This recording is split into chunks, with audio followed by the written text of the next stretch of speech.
طلال المداح رحمه الله رحمة واسعة، الذي عرف بحبه للناس وتقديم الخير للغير، وجدنا له هذا العمل الصالح وهو يقرأ آيات من القرآن الكريم.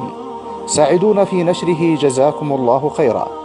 فإذا نشر بعض الناس أغانيه فلننشر له هذه المقاطع التي نسأل الله أن ينفعه بها الآن في قبره، يوم لا ينفع مال ولا بنون إلا من أتى الله بقلب سليم.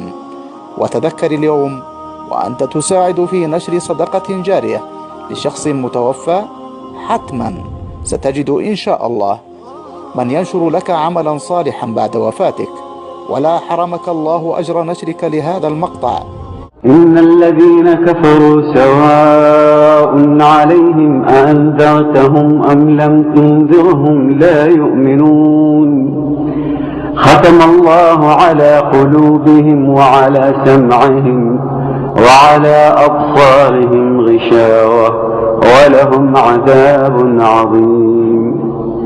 ومن الناس من يقول آمنا بالله وباليوم الآخر وما هم بمؤمنين، يخادعون الله والذين آمنوا وما يخدعون إلا أنفسهم وما يشعرون.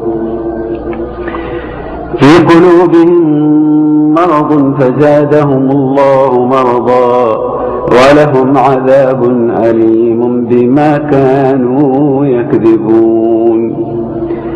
وإذا قيل لهم لا تفسدوا في الأرض قالوا إنما نحن مصلحون.